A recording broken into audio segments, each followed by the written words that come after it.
Hey, good morning, everyone.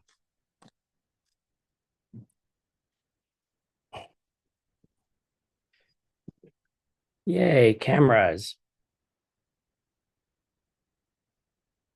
That's nice to see. All right. Okay. So we're halfway done with this course. Yay. It hasn't been that bad. Hold on just 1 second.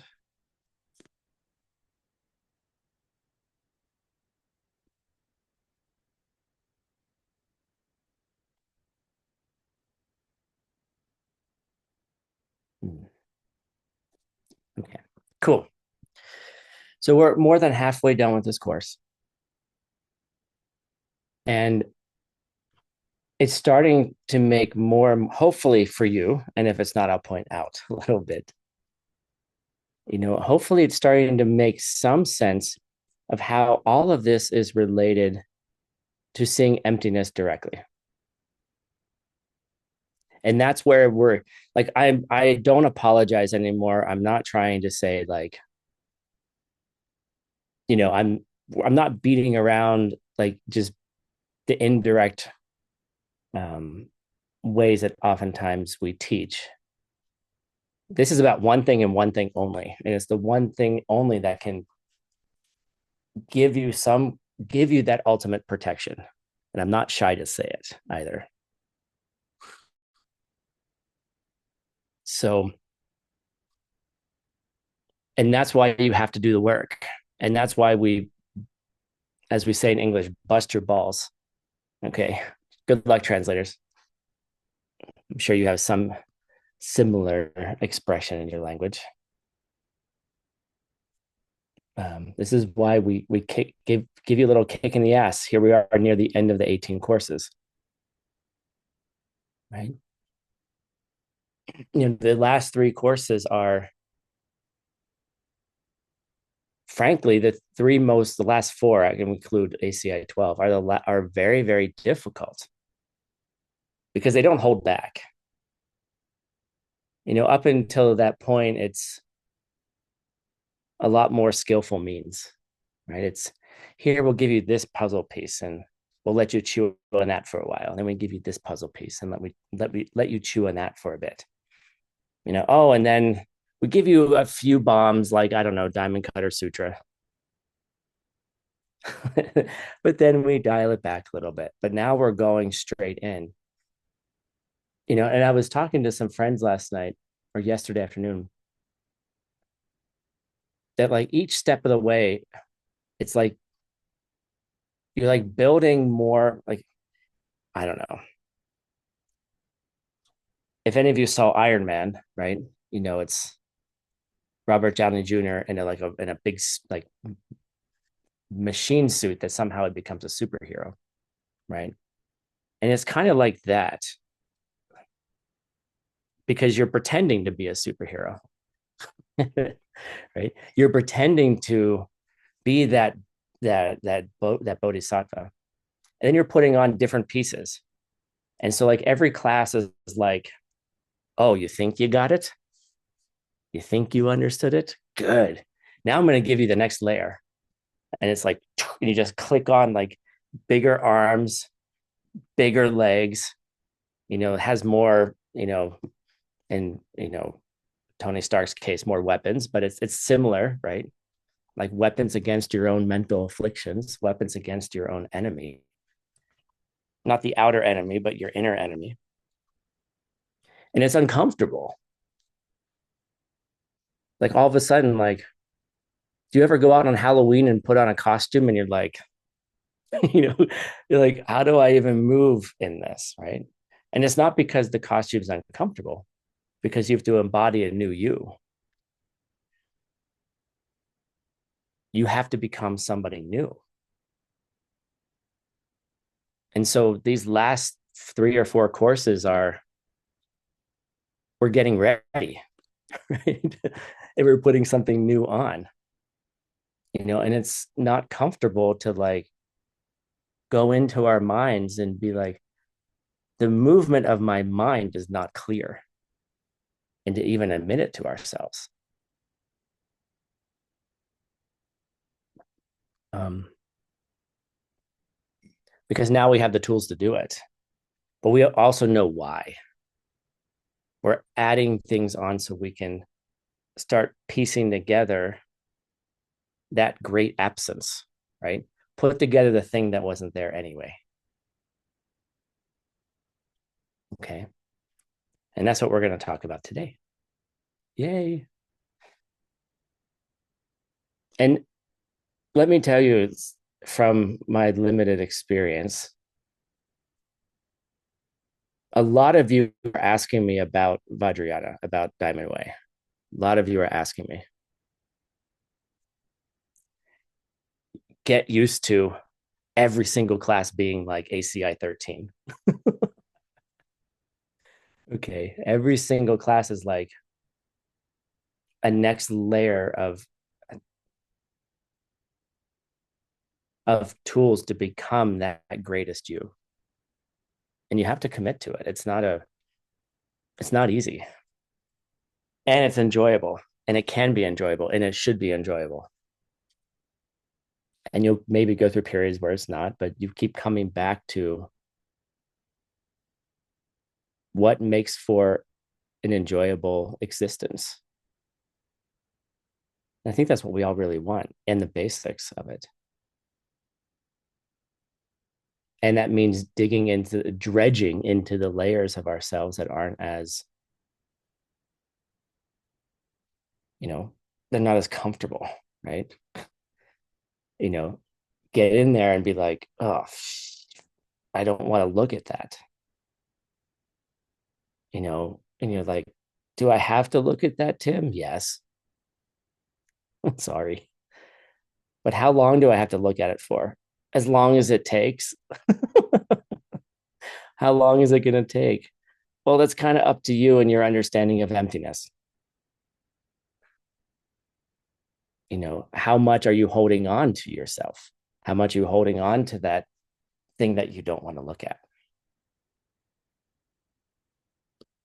And the tools that we provide, we as an ACI, as though I made them up, the tools that the Buddha provided. Let's be real about it. Create the causes and conditions to be able to do that, and to do it safely, and to do it without fear. Jigme, fearless.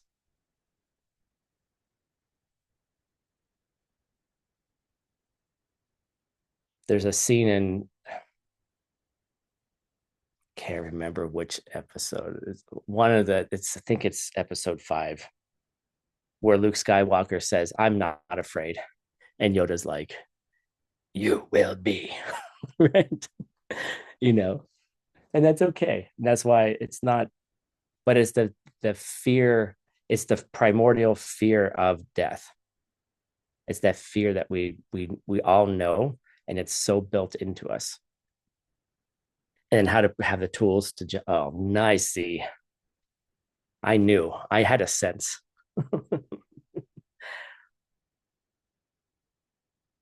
She just watched.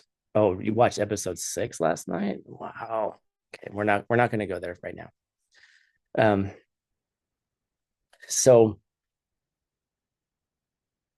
if you have that motivation, then the work actually becomes enjoyable, even when it's a little messy. Um, I told you all the story. I don't know if it was this class or the other class, where I was talking to a dear friend who I haven't seen for about a year. And he asked me how 2024 was. And I said, well, it's kind of a crappy year, frankly, in general. And I said, yeah, it's probably one of the hardest years I've had in a long time. And he was like, oh, thank God someone else suffered too. you know, I was like, yeah, let's do it together. Um, but it should, in the end, be enjoyable, and that's where the path takes us. In the meantime, we're in ACI 13. Let's enjoy it. Okay. We're in class 6. We didn't finish class 5.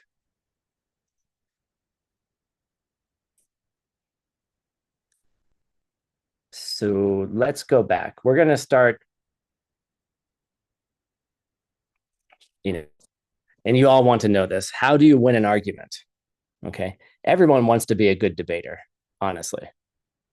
It's the most infuriating thing when somebody beats you and you know that somehow you're still right, but you don't know how to beat them. It's like my brother should have been a lawyer. I could never beat him. And then I realized his technique was he would just keep talking until you got tired. And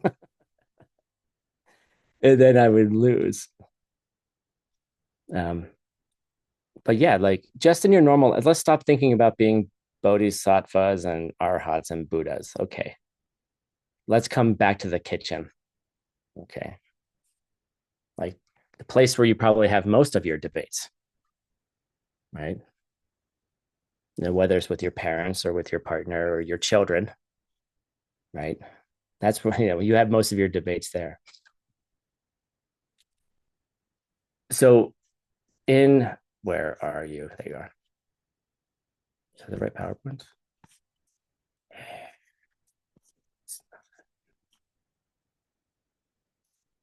Let's see. Is this the right one?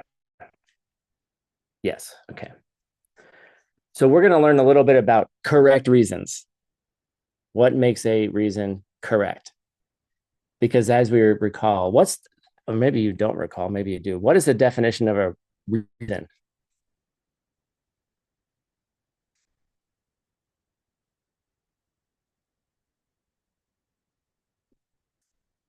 What's the definition of a reading? Of a reading, a reason, a reason.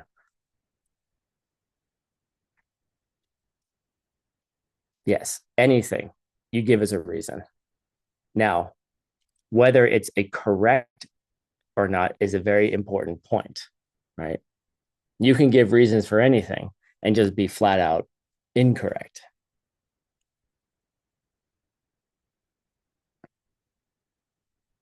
But there's three types of correct reasons. I mean, this is where we ended last class. By the way, someone asked in the chat, how do you get through the reading? My answer is you don't. The reading is not meant to be gotten through. The reading is meant to take a chunk of it, take a debate, and then stew on it. Think about it.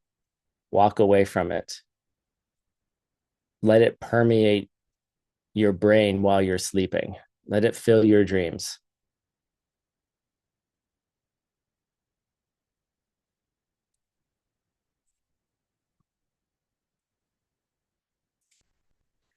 So don't worry about the reading.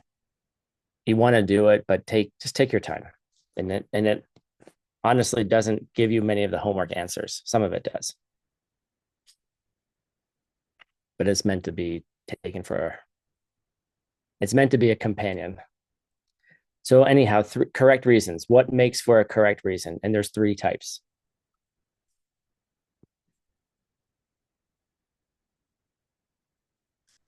A correct reason which involves a result, a correct reason which involves a nature, or a correct reason which involves an absence. Okay. So there's three types according to the logic schools. By the way, if you're a debater, you will say things like that. There are three types of reasons: results, natures, and absences. And then I say, according to the logic schools, so no one can start a debate from any other point of view. And if they started a debate from another point of view, I can say, we're not talking about that right now. Right. That's how you get out of having a debate with someone who's probably more right than you are. Anyway, so, and that's usually how I win debates, actually, is I change the terms of the debate. Because usually what happens when someone's debating is they're debating something that's not the actual thing that's being debated. Right. And if you stick with the rules of debate, then you're not violating any of them. Then you can help people understand more. And actually, when I watch Geshe Michael do this to students and myself, it's very, very subtle, and it's very, very, it's very poignant. He just turns, like, someone will go in a direction and he goes, no, we're over here. And he'll just flip something a little bit because he's like, no, we're not talking about that. And usually it has to do with something that someone thinks is self-existent. That's another story. So 3 types of correct reasons: ones that involve a result, one that involves a nature, and one that involves an absence. So we're going to start today's class with one that involves a result. And here's a classical example. So consider a smoky mountain pass. So I'm looking out over the mountains over here, and I see smoke, right? I'm looking out, there's the horizon, and I see smoke coming out between the mountains. All right. That's what we're talking about right now. All right. Does everyone have hopefully you've seen something like that. I hope you haven't seen something like this, but if you have seen something like this, you know what it is. And at least hopefully it's been in a cartoon or something. So get an image of this. You're looking at a mountain and you see smoke coming out from behind it. All right. Now we're going to make some kind of assertion about it. We're saying there must be a fire. Okay. You see a smoky mountain pass, and then you say, there must be a fire. Okay. And then the reason, well, why do you say that? Chichir. Because there's smoke. All right. So this is a correct reason, which involves a result. What is the result of fire? One of the results of fire.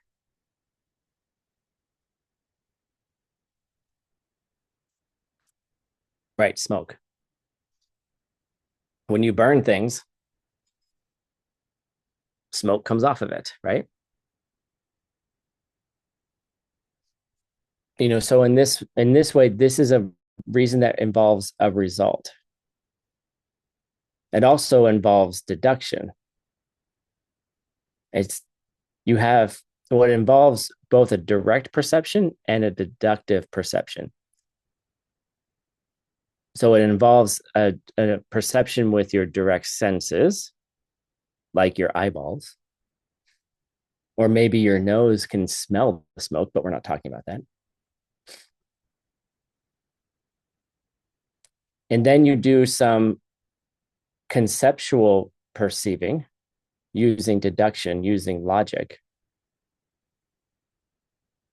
which also is considered a valid perception in this school. If your deduction is correct, of course, that you see there's smoke. So because there's smoke, as a result, there has to be a fire. And in the normal world, there's not many things that can create smoke. Now, what kind of fire it is, what created the fire, how big the fire is it man-made or is it, natural? Those are things you need to go check out more. You can't figure that out right away, right? But this simply involves a result. So let's do the tests, because this is what we need to do. So is there a relationship? So anytime you get these 3 things together, a subject, quality, and a reason, now we have to run the test. All right. So consider a smoky mountain pass, and there is smoke. Is there a relationship between 1 and 3?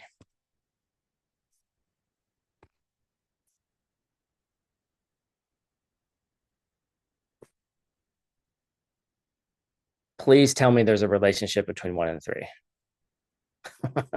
Please answer the question. Okay. Right.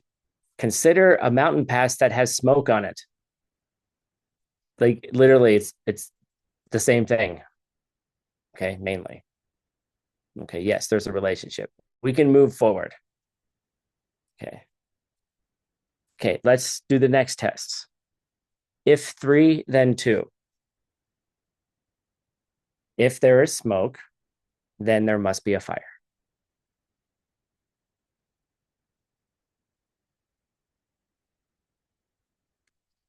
Anastasia, thank you, but we're this is the group of dissimilar causes. Anastasia in the chat said they could just be burning paraffin wax in buckets, but there's no fire, just smoke. That's kind of a dissimilar case, but they're burning. They're doing some kind of burning of something. The definition of fire is in Buddhism is hot and burning. So there you go. It's still fire. It's not important. Okay. So if there's smoke, there must be fire. Okay. Is that true? Yes. Right. If there's smoke, there has to be fire. And now the next step is if not two, not three. If there is not a fire, which fire is defined as hot and burning,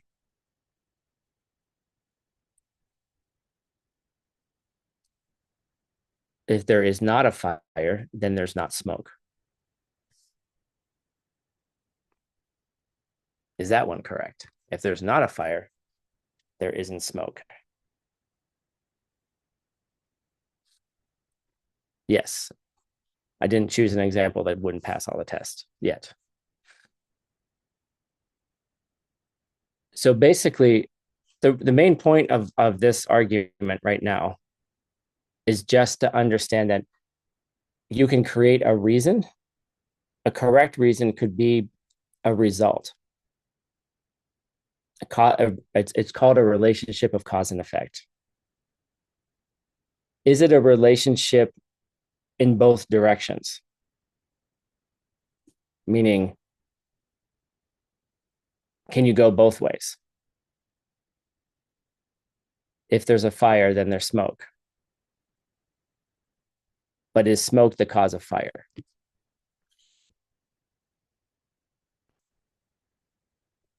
Is the smoke the cause of fire?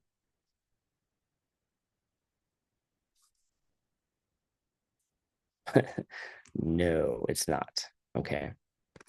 So there's another, you can jot this down in your notebook. There's another rule.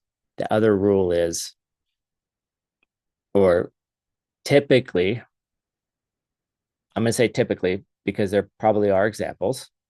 Typically, when a reason involves a result, it's a cause and effect in one direction, not both directions.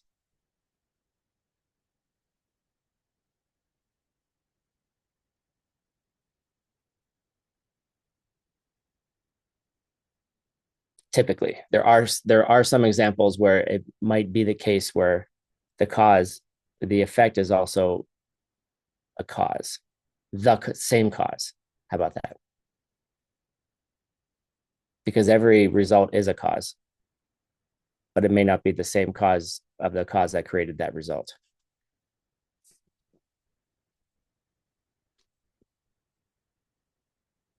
All right. Okay. That's the end of that. That's the end of class 5. The 3 correct reasons, what types they are. There's a reason that involves a result, a reason that involves a nature, and then a reason that involves an absence. So today we're going to talk about absences and some natures as well. Sweet. Oh, okay. Let's get up today's class.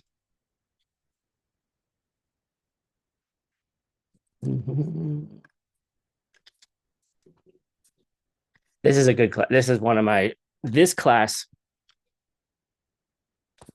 is going to add another, as I said earlier, is going to add another big tool to your toolkit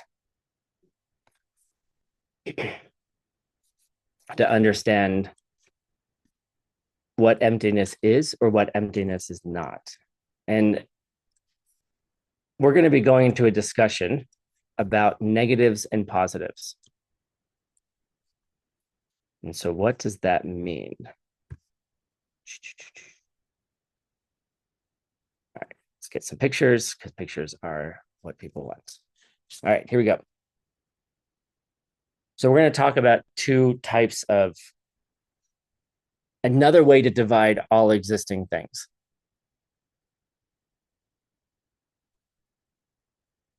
We're dividing it into a positive thing and then dividing it into a negative thing.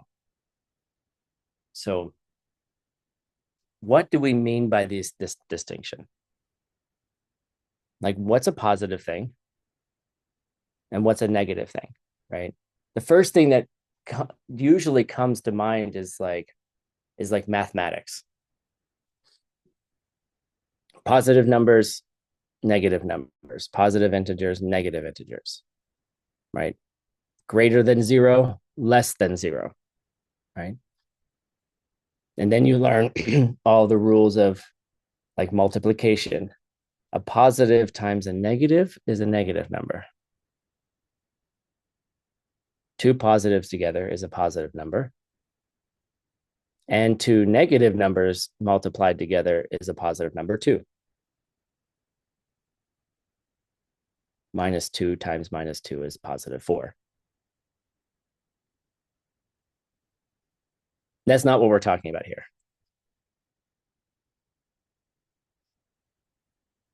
But it has relevance as an example to potentially help understand what the difference is. All right, so what's a positive thing and what's a negative thing? Like a positive thing is, let's go the opposite way.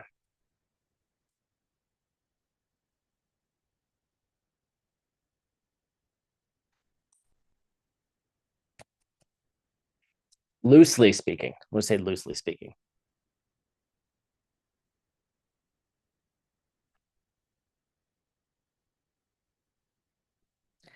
Heidi wrote something in the chat that I'm trying to see if that fits the definition.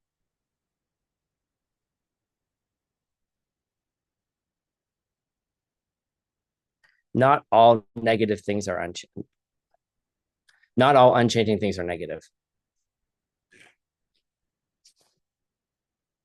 So Heidi in the chat wrote, a positive thing is a changing thing, and a negative thing is an absence, unchangeable.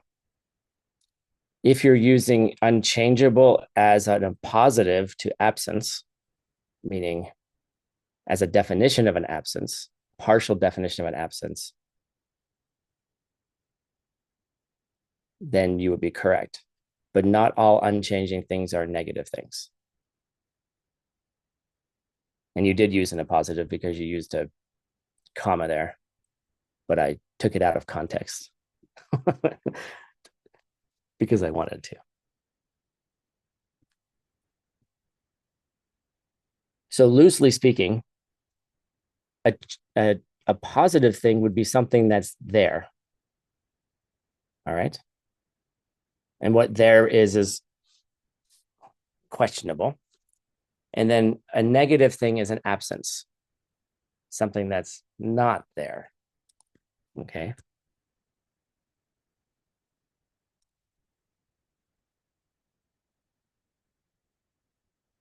So why? Like, okay, well, what the hell does that have to do with anything?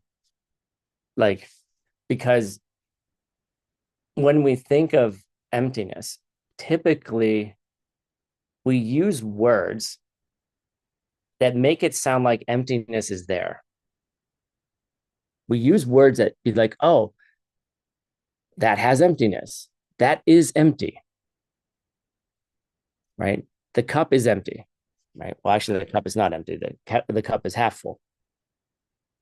Roxanne, I got a new mug for Christmas that I wanted to show off. And it's full of Shakespearean insults.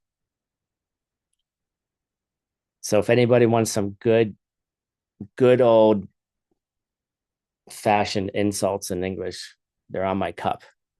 And I don't think my camera's reversed, is it? No, you can see them. So you can zoom in if you're bored during class, take a screenshot, zoom in on all of these insults, right? Okay.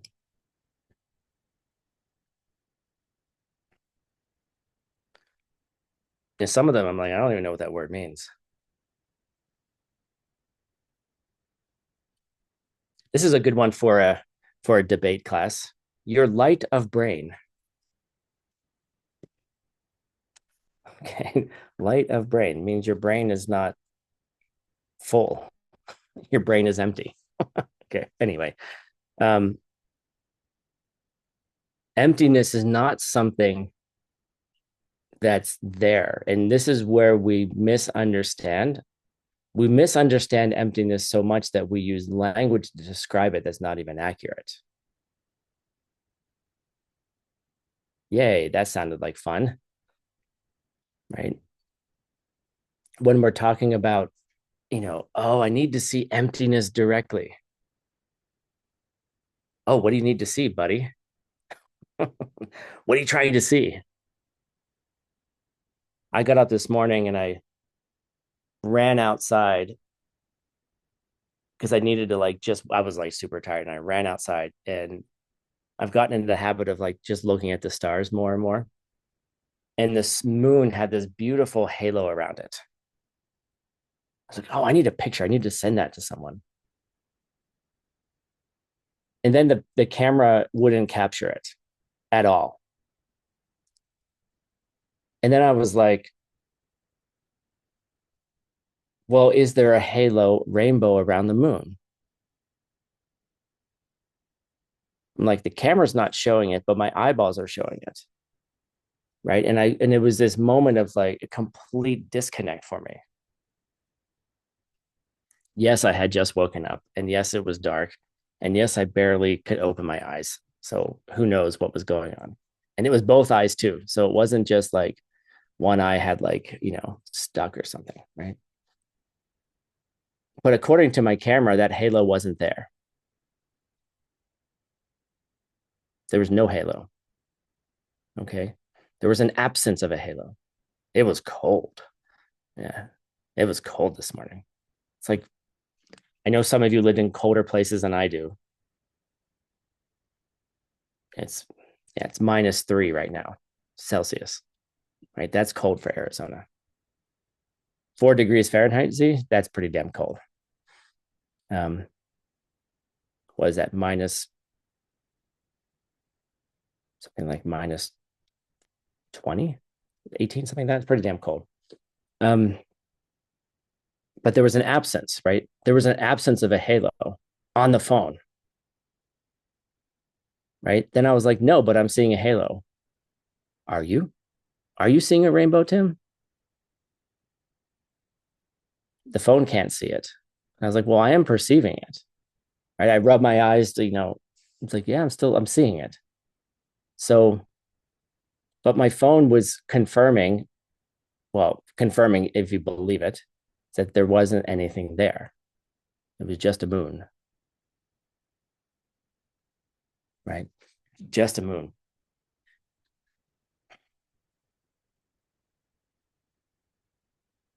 So when we're talking about emptiness, we have to be extremely careful. And you see me trip up over it many times because the words that we use to even describe it are impossible to describe something that's not there.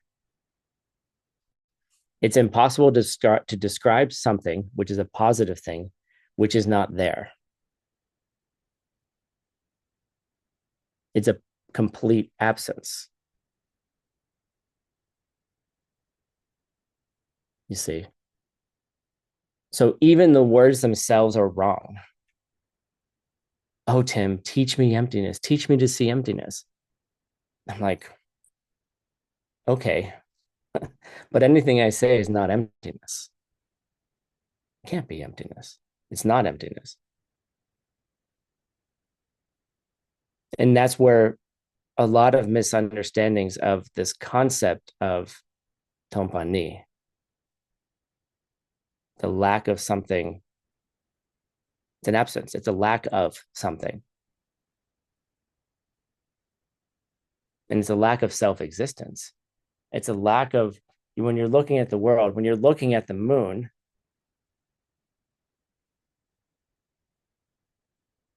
I thought there was a halo around the moon, right? And I wanted to believe that there was a halo there because it was beautiful. It was gorgeous. It was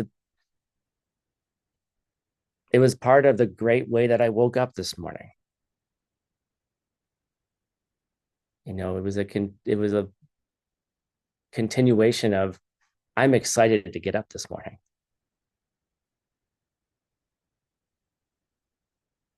But I so wanted that rainbow to be there, right? Was there a rainbow? Yes. Was I perceiving it? Yes. Did my phone perceive it? No. Was it still there? Yes. Was there a scratch on my eye? I don't know. Was there some kind of weird fog going on? Maybe. Who knows? But I'm not going to make it normal and just explain it away. Oh, Tim, you just had the little crusties on your eyes and you just were glazed over because you just woke up from sleep. No. But understand that when we're talking about emptiness, when we're talking about, oh, I want to get to the path of seeing, you know, I want to get to, I want to get there. I want to become a Buddha. Great. Did you think a Buddha was self-existent? No. But our minds think those things. Oh, I'm going to be such a good bodhisattva. There's no bodhisattva there, self-existently. But our minds grasp onto those things, and the grasping onto it in the beginning of your path is going to happen. And it's part of the teaching to allow it to happen, right? And then you spend tons of time trying to unravel it. Each thing that you thought that was there that's not there. Each time you got upset at nothing. Oh, my teacher upset me again. Your teacher didn't do anything. Your karma did. So don't blame the teacher, blame yourself. Well, Tim, what do I do if the teacher keeps doing bad things and hurting me? Well, maybe then they're not your teacher. Okay. You have to check it out yourself. You have to sort it out for yourself. Will your teacher frustrate you? Probably. Yay, 6 classes of over 100 people. Yes.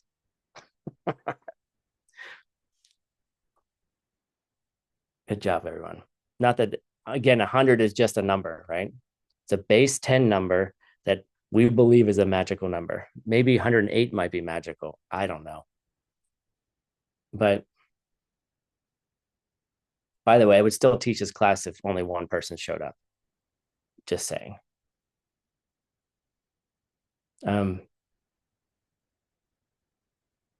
But you have to start unraveling those things within you that you believe are self-existent, including this path that you're on to be a better person that's going to take care of all living beings, or even just take care of your world that you see currently. That you have to understand that everything that you're striving for is not there. You thought it was there. It's out there. It's the rainbow around the moon.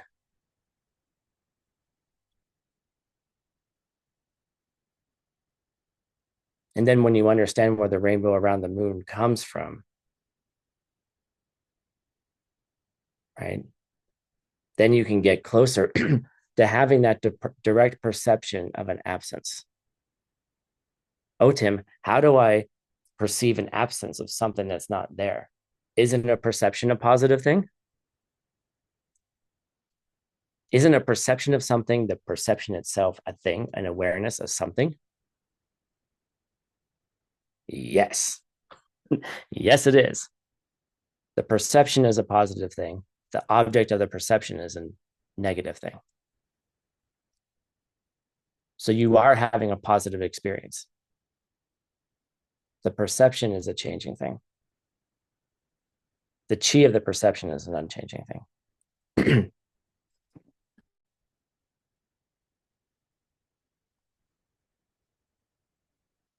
So that's where it gets juicy, right?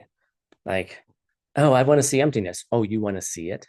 What do you want to see? Is it like seeing the banana over there? Right? Is it like that? It's not anything like that. And that's why it's so difficult. And you can't see emptiness. Like, emptiness is not the illumination or the luminous awareness of your mind, or emptiness is not um, clear your mind of all content. Don't think of anything. Black, black, black. Oh, just clear your mind. Like, no, it's not that.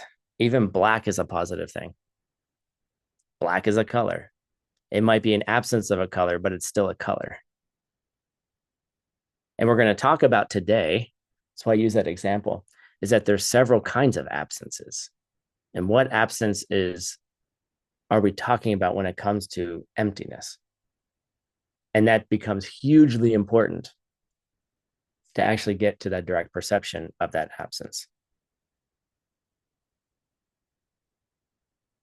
Okay.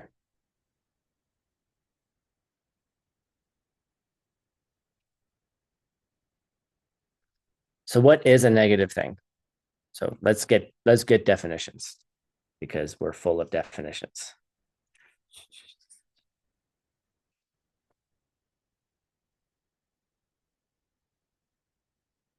I'm going to write it in the chat for the translators, and then I'm going to say it. And then we'll discuss it. Okay. Here we go. A negative thing. What is a negative thing? The negative thing is something that is perceived. Excuse me. Yeah, a thing, not a something, a thing which is perceived by a state of mind that perceives it directly through the process of elimination. The process of eliminating directly the thing that it denies. Okay. What the hell does that mean? Okay. Perceive something directly through a process of eliminating directly that which it denies. So let's look at it backwards. The thing that is denied, okay?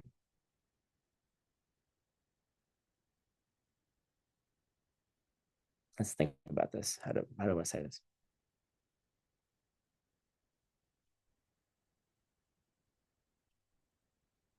Okay. So the thing that is denied. So first you need to start with something that you're going to get rid of, eliminate.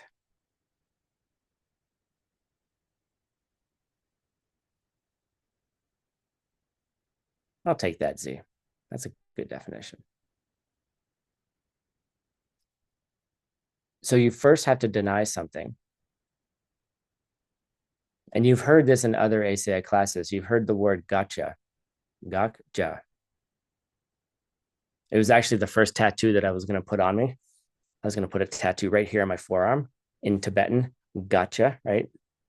I had someone spell it out for me. A nun gave it to me. And then I realized that the whole point is you deny and eliminate the gotcha, right? And I was like, that would be an ironic tattoo, the thing you have to get rid of, right? So I didn't do it. That's actually the only reason I didn't do it. Okay. So we start with something that we think is there. This is a translation now. We thought it was there. but we're denying it's there, and then we cancel it. And whatever's left is the negative thing. So we start with something that we believe is present, and we say, oh no, actually it's not there, and then we cancel it. Okay.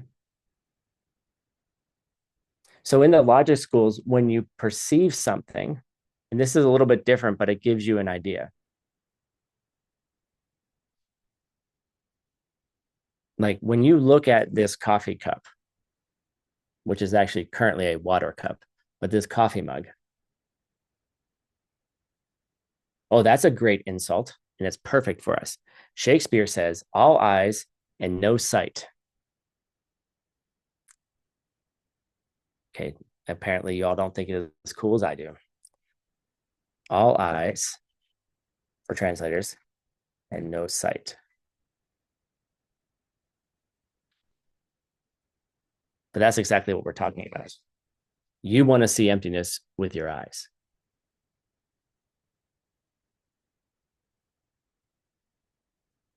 Okay. But so we take up, so in the logic schools, when we look at this cup, this mug,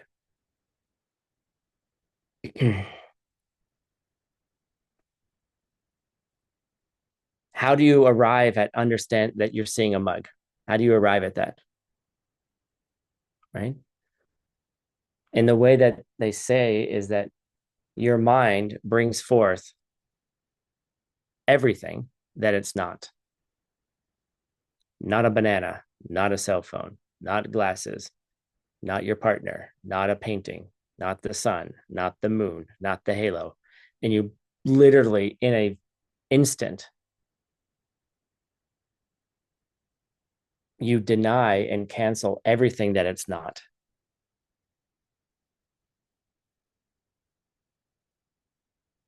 Okay. But then I get a cup. Right. And that's a positive thing. So I kind of took about 4 steps forward. But that's something you can meditate on. If you cancel everything that it's not, so the definition of something in the logic schools is the reverse of everything that it's not. So you have to go through everything it's not, cancel it, and then you get to this.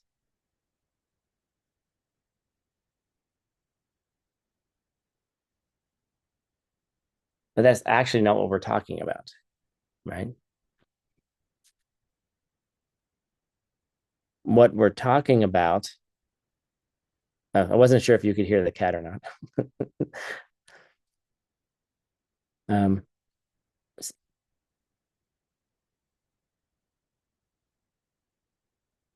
what are we denying when we're talking about emptiness? We're talking about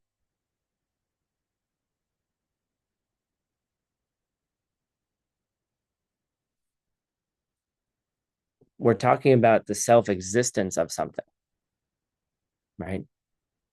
We're talking about, I look at this and I'm like, oh, there's a cup there. It's coming this direction at me. Like, oh, there was a cup there this morning. I picked it up. I put some water into it, right? I'm not seeing how my mind is making a cup at all.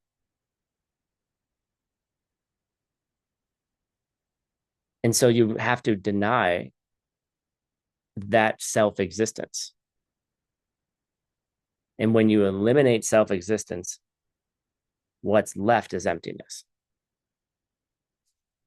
Okay. Sounds like nice words.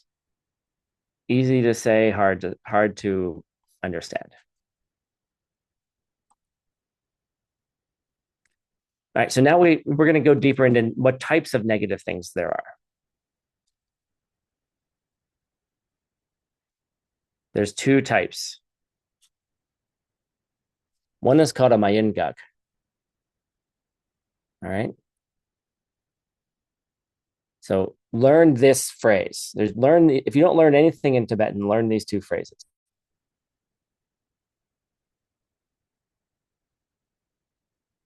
And just keep them in your head.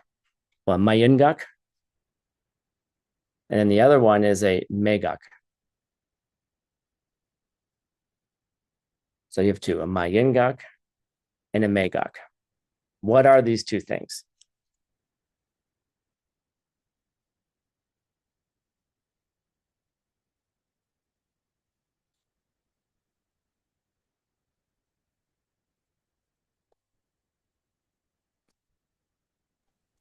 So Mayungak,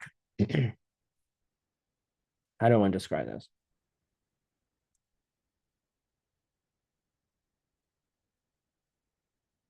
A Mayungak is negative in the sense of not being something,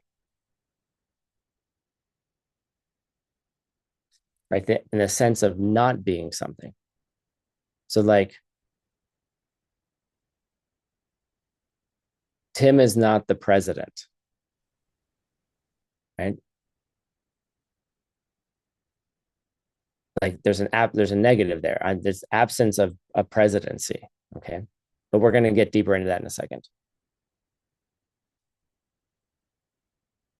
And the way that we think about Mayengaks is that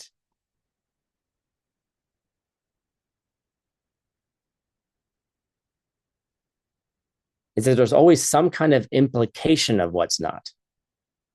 Oh, see, that's so nice.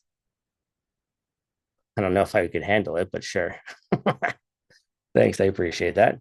When you say Mayengak, it's you're you're saying something negative, but you're implying something else. There's always an implication, right? There's implying that there's something not there, or there's implying that there is a lack of something not being something. So if I say sound is a changing thing, the Mayengak is sound is not a changing thing. Or you could say the Mayengak is sound is not unchanging. So just hear the words flow through, and I'll explain it in a second. And then an example of a Megak would be something like empty space and emptiness. And there's two different kinds of absences: the sense of not being something, and the second is an absence of something, a Megak, something that's not there, right? So let's hit the first one pretty well. And I came up with so there's the classical example, and then I'll tell you the classical example after I give you my example. All right. Mayengak, the sense of something not being there. All right. So let's consider my cat. And there's Trinity. Right. There she is. She's foraging through the jungle of my backyard. Okay. Okay. So here's the Mayengak.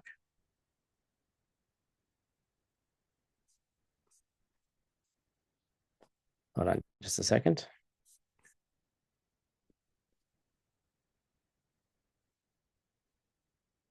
So here's my Mayengak. Let's have another look at Trinity. There she is. Isn't she so cute? So here's a Mayengak. Trinity, who is a bit chubby, does not eat during the day. Okay. That's a Mayengak. And I'll say it again. Right? Trinity, who's, more than healthily overweight, does not eat during the day. Okay. I have one more picture of her too. This was her sitting with me during a translation class. Okay. She's adorable, right? She's fun. Okay. So if I say Trinity, who is significantly overweight, does not eat during the day. All right. That's a Mayingak. Why? There's an implication of something that's not there. And I love you, Trinity, and thank you for being today's example.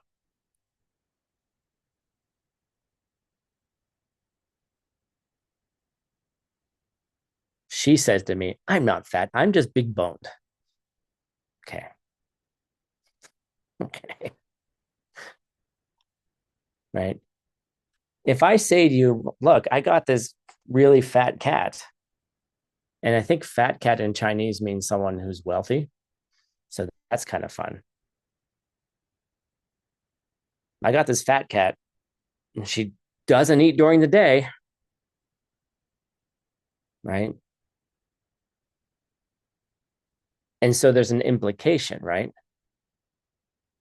There has to be a reason why she's so large. Right. If I say she doesn't eat during the day, you're like, if you don't listen to what people say, you'll miss it. And politicians are excellent at this. They are experts at selling you the lack of a mayingak. You will believe what they say and not consider what they're not saying. Right? You know, if Trinity doesn't eat at all, how could she be so large? She's a healthy girl. She is quite, you know, I've had her, she's been living here for 12 years, right? If Trinity never ate, she wouldn't be here for 12 years, right? So when I say Trinity, who's a fat cat or healthily overweight, actually, the vet always yells at me. I just think she's doing it for this class, honestly, because the other two girls are quite healthy. They're like healthy weight, and I feed them the same food, right? There's an implication. The implication is if I say she doesn't eat during the day, I said nothing about what Trinity does at night.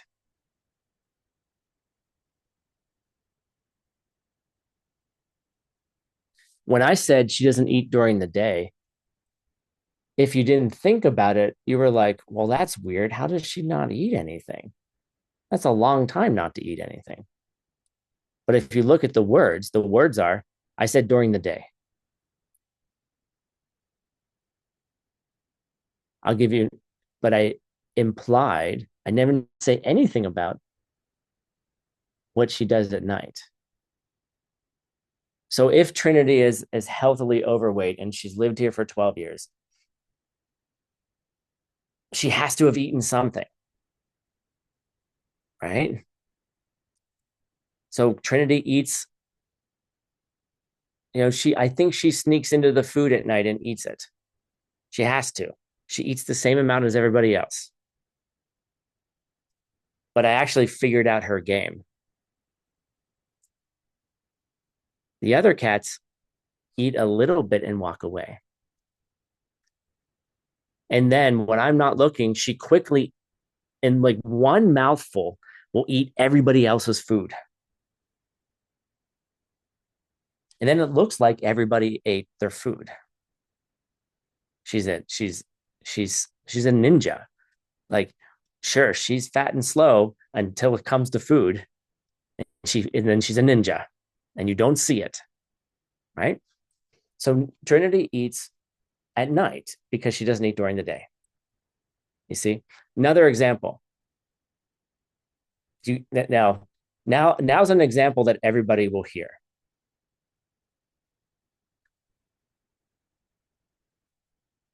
You're sitting down to dinner. You've had a long day, right? And you come home and your partner cooked you dinner, right? Really nice of them. Notice I'm not making this gendered, I'm just making it general. Okay. You come home and your partner, whatever gender they are, and whatever gender you are, okay, or maybe you're no gender, makes you dinner. You're just like, oh God, thank you. I'm so excited about this. I need to eat. Dinner comes, you sit down, and then you dig into it and you take your first bite and you're like, fuck, this is amazing. Okay.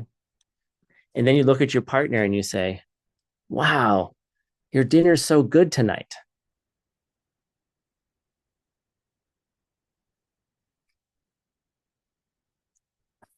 Some of you got it. I can see it.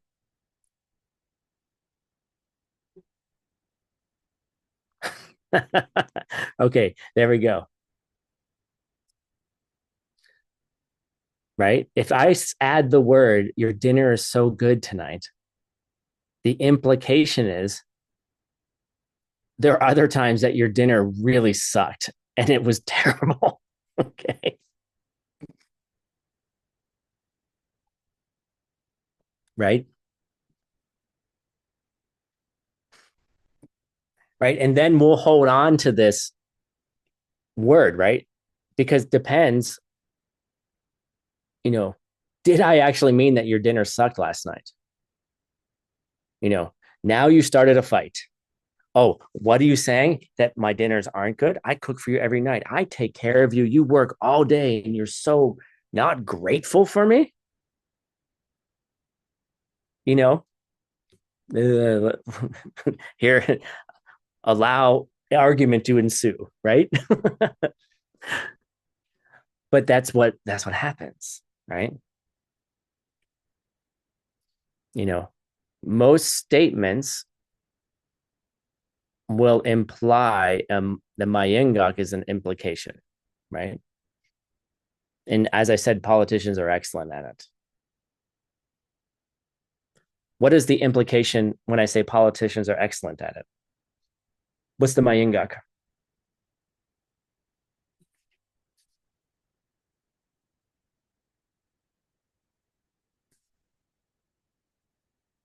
When I say politicians are excellent at Mayengaks, what's the Mayengak?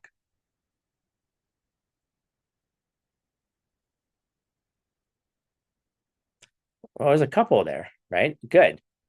One of the Mayengaks could be, well, there's other people that aren't good at it. And what do I mean by good at it? Right?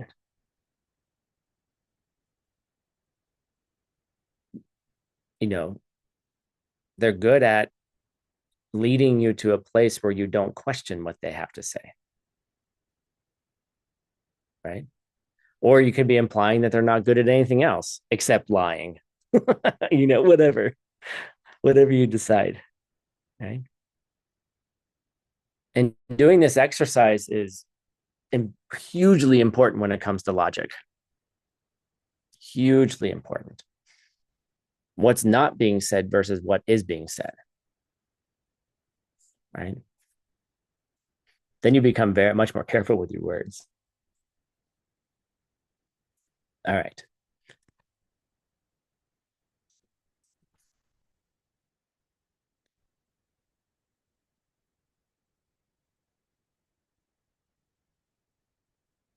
Right. So, my ingok is something that the wording is used to express to an implication of something else.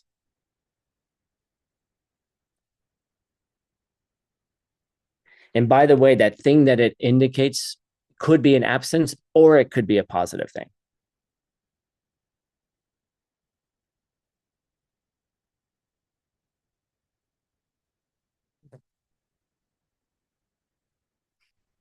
Sometimes you guys say the funniest things in chats, in these chats, and I have to like bring myself back. Um,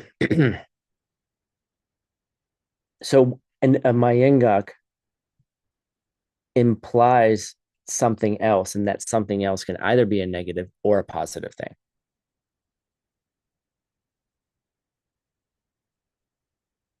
Right. And so that you have to like wrap your mind around that. So think about that one.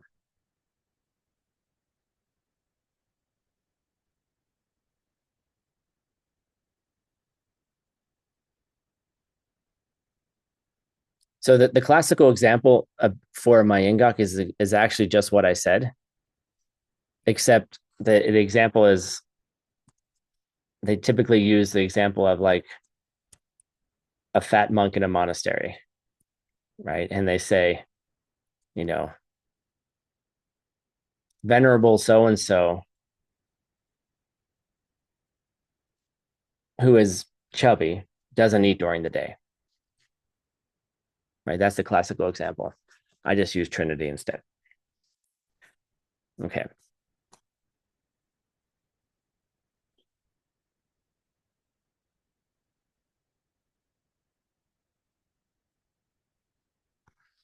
Okay. So on the other side, we have megox, things that are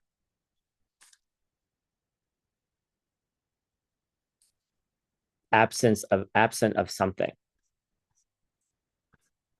Like examples are empty space and emptiness. All right. Like what is emptiness? What is empty space empty of? Okay. Think about that. What is empty space empty of? Is it empty of something in that empty space? Well, what if I put something in the empty space? Is the empty space still empty?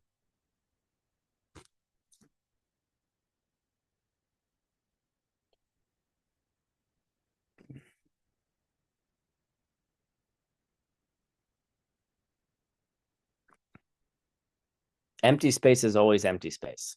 Space, namka, right? Namka, like empty space. And it's always there, whether it's occupied or not, right? So the word like empty space is kind of a difficult word. I mean, how do I say this? It implies there's something not there, right? It's an absent. What is it absent of? It's absent of any physicality.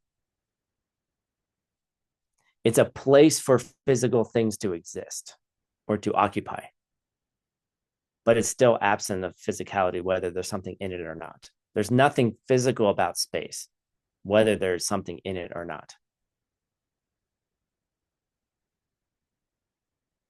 Everyone's like, what are you doing to me? This is why the homeworks are so, this is why the meditations are so important. You have to sit in meditation and review, do a review, write all this stuff down and review. Empty space is an absence of physicality. When I put something in empty space, is it still empty space? Yes, but it has something in it, Tim. That's true. But the space is still there where the thing is.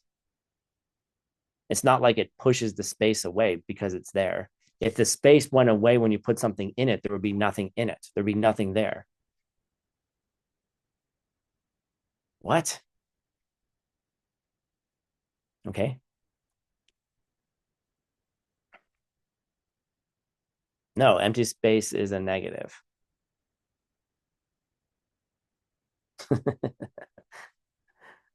Right. It's you have to think about it. And the language that we use changes our feeling of it, right?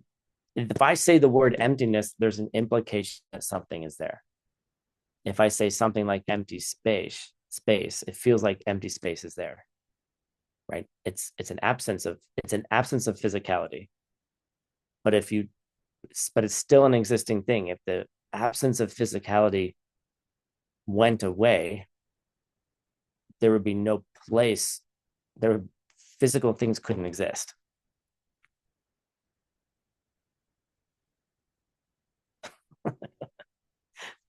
All right. Just listen to the class over and over again. Write it down. You know, you all have the great fortune of getting transcripts made for you automatically these days.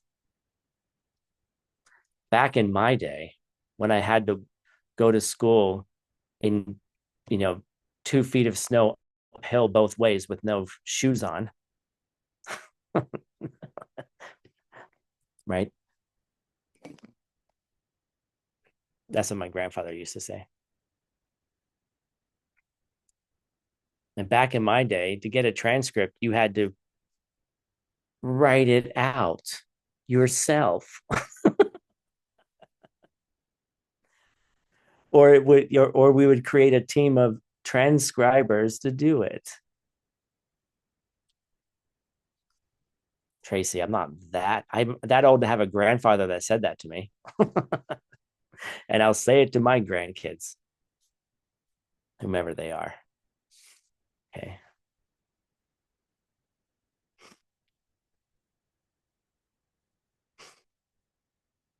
But write it, go grab the transcript, print it out. This is the lazy Dharma practitioner way. Go to YouTube, print out the transcript. Well, find the part of the transcript where it says all those things, print that part out, cut it out, and put it in front of you in meditation and memorize it. Okay. It just gets you to memorization faster. You still have to do the memorization work. All right.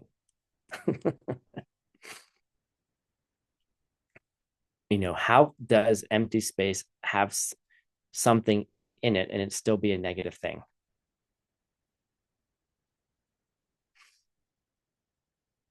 Right. And if you can crack that, then you can more easily understand emptiness itself. All right.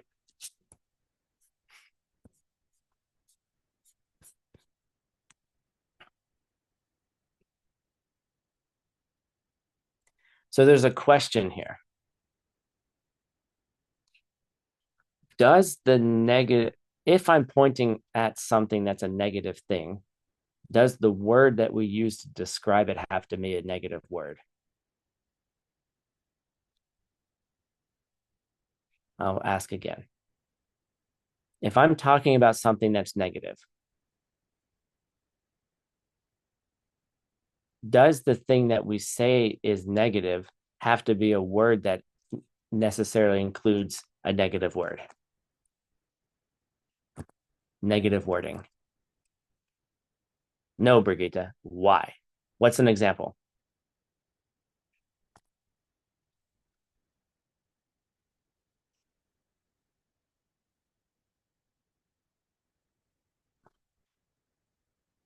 What's an example?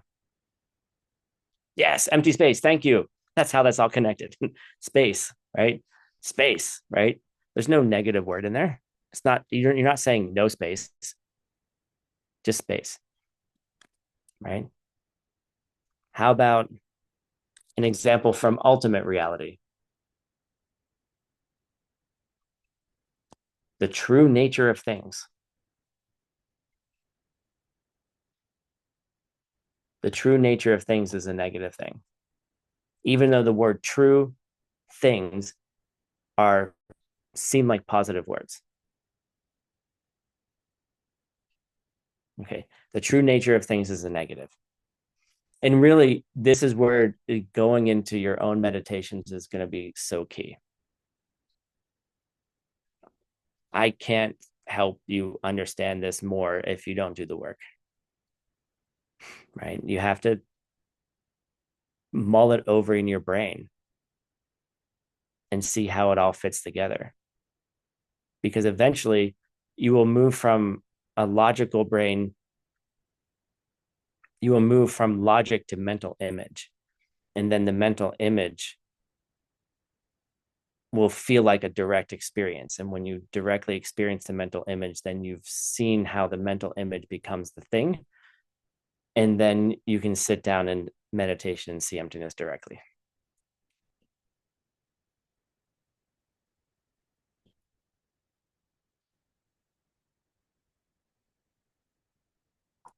And each of these tool sets build upon each other, and it's incredibly beautiful.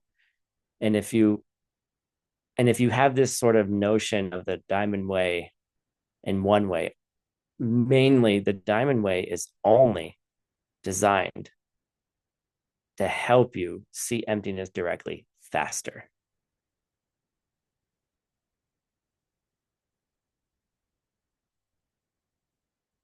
That's all. You can call it all mystical if you want, and you can feel it that way, and that's great. And maybe it is, but it's designed for one thing and one thing only, is to see emptiness directly so you can get out of this suffering life. Right? That's all it is in its essence. Right? And you use methods that are that are not ordinary. So everything we're doing in ACI courses are, depends how you look at it, but we might be able to debate it and say they are ordinary methods.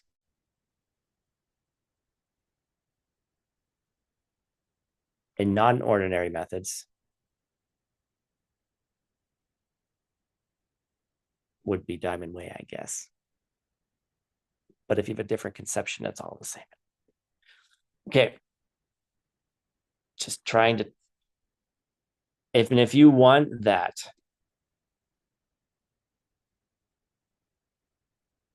and you want to do that with me, and you don't have to,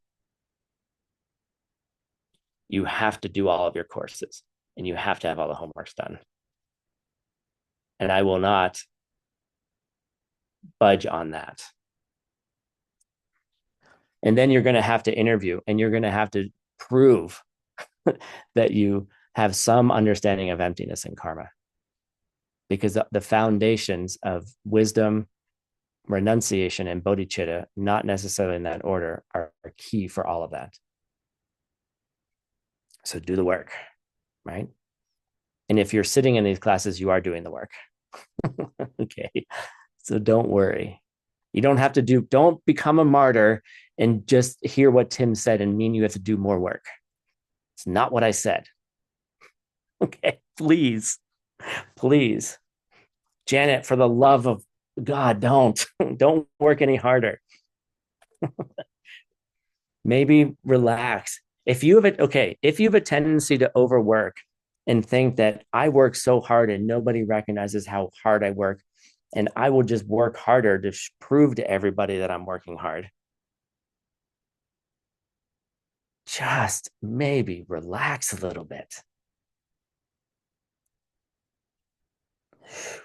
Just bring it down, okay? But if you have a tendency to be a little lazy, like, oh, I'll get to that mañana. I'll do that tomorrow. I'll do those homeworks. I will, you know, I have seen it. The people who have not have not done the work, it really makes Diamond Way very, very difficult. And it's the difference between sitting in a class and understanding what's going on, and sitting in a class and just being completely frustrated.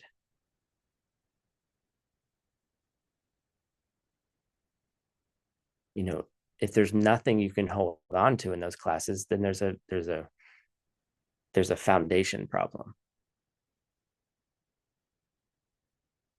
So that's why we do all of these things. And along the way, it just seems that we become better people, I think. I've seen it happen, right? What does thinking about negative things have anything to do with becoming a better person? Everything. Has everything to do with becoming a better person, becoming kinder, more compassionate. Do you have to be a good debater to be a good Buddhist? Come on, that's the most ridiculous thing I've ever heard.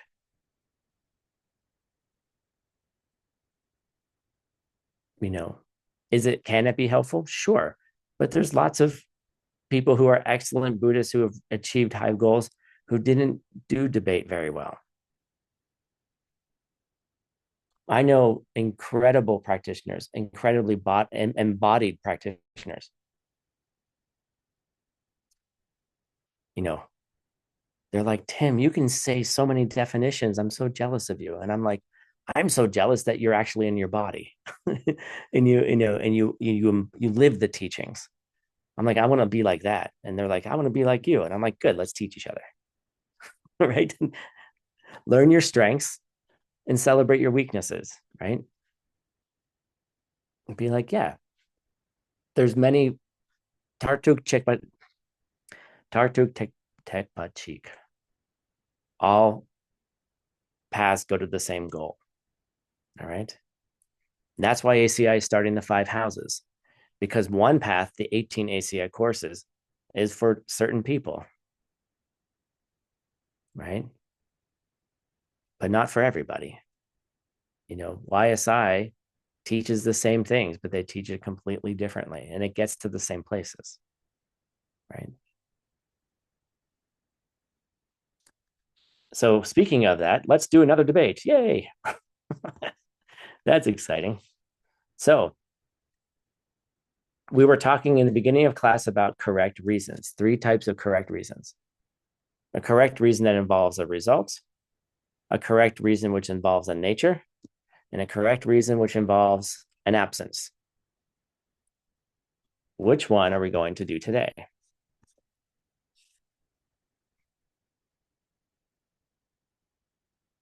We're not doing the absence one today. We're doing the nature one today. Okay. Just because it's fun. All right, here we go. Here's the next debate, which involves a nature. Let's consider sound. It's a changing thing because it is a thing that is made.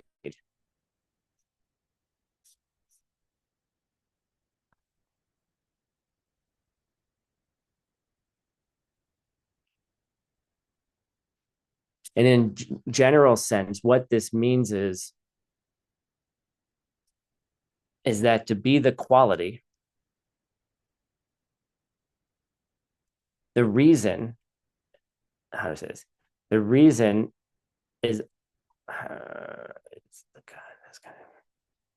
it is this kind of reason, meaning the reason of being a nature, because to be it, meaning to be a thing that is made,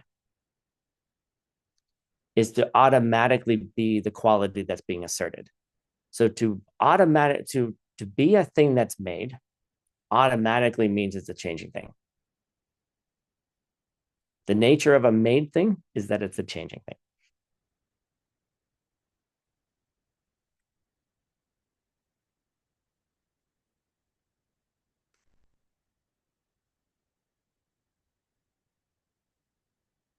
I don't think there's anything more to say about that. That's weird. I usually have a lot of things to say. All right. So correct reasons. The first correct reason was something that involved a result. Consider a smoky pass, a smoky mountain, right? There must be a fire because there's smoke. Fire creates smoke. Because you saw smoke, therefore there must be a fire. Okay. This one involves a nature. Consider sound. It's a changing thing because it's made. Typically, so if something is made by nature, and nature is a very weird word to use, but we're in the logic school, so let's just chill out about it. By nature, it's a changing thing. To be one is to be the other. Okay. So here we have 2 relationships that are being established. We have the relationship of identity. To be one is to be the other. which is how does okay, let me ask okay, with this like this. How in a relationship of cause and effect, which is the other relationship,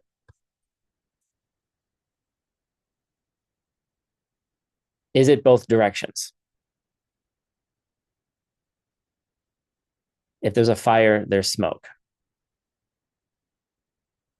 right? But if does so fire creates smoke, cause and effect relationship. Does smoke create fire? Not usually, right? Smoke is the result of fire. So that's a relationship of cause and effect. A relationship of identity. Sound is a changing thing because it's made. To be one is to be the other. Okay. Is that relationship always bidirectional? To be a made thing, is it a changing thing? Or do you have to be a changing thing first to be a made thing? In the relationship of identity, to be one is automatically to be the other.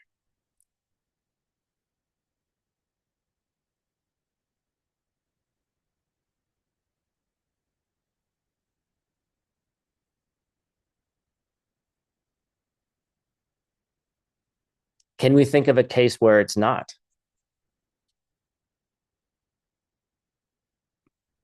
bidirectional, where they are the same?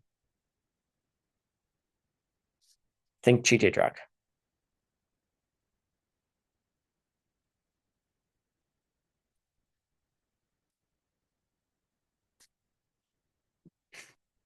Hmm. Can we find, yes, Laura, good job.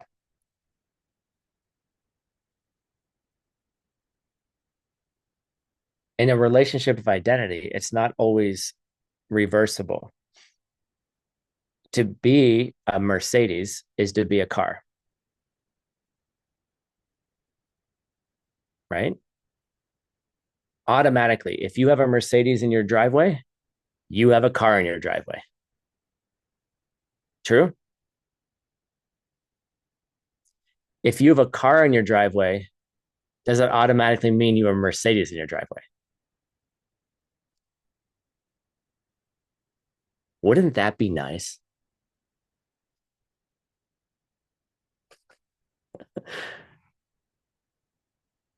But it's not the case, right?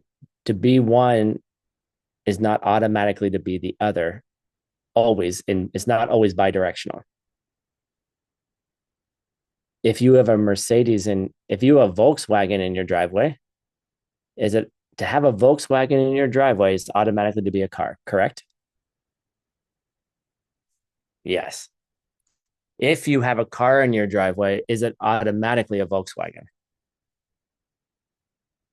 No, right? It could be a Mercedes, it could be a BMW, it could be a Ford, it could be, I don't know, Aston Martin, right? That'd be great if like, but that's not, you see, so you have to be careful, right? Using relationships of identity because they're not always reversible. All right. I was expecting to get done early, but I didn't, as per usual. But we got through the entire class. Yay. All right. Good job, everyone. Um, yeah, really take these debates and then bring them into your meditation because that will lead you necessarily to the idea of Chitta Drag, right? It will lead you into what is there and what's not there. So then you can have that direct perception. Karina, Karina has a question. How do you not die with the readings? This is the only class where I would say, don't worry about the readings. Right? Take a little bit, digest it. Take a little bit, digest it. You know, it's okay. It's even Geshe Michael said, just relax. Okay. He's the one that made them, right? It's meant to open your mind, but open your mind in a slow way. It's okay. Cool. All right, we got 4 more classes left. Please don't give up now. Actually, we have 5 classes left with the review class. Don't give up now. Keep going. I know this is the hard time. I know it's when we start getting tired and we're like, oh, I can't do this anymore. Don't give up. Keep going. Just keep going. Your future self will thank you for it. Because your future self will be like, thank God I sat in that ACI 13 class 10 years ago. All right. Take a break. If you're sticking around with us for Lamrim, please stay. And if you are heading out to whatever the rest of you are doing for the rest of your day, hope you have a good one. So let's say goodbye to each other and I'll see you soon. Thursday. Gracias, maestro Tim. Gracias a todos. Feliz día. Thank you. Bye, everyone. Thank you, Tim. See you later. Gracias, team. Thank you so much. Have a nice day, Thank you so everyone. much, teacher. Vielen Dank. Thank you, Tim. Muchas We gracias. Muchas, love muchas you. gracias. 谢谢老师，谢谢翻译老师。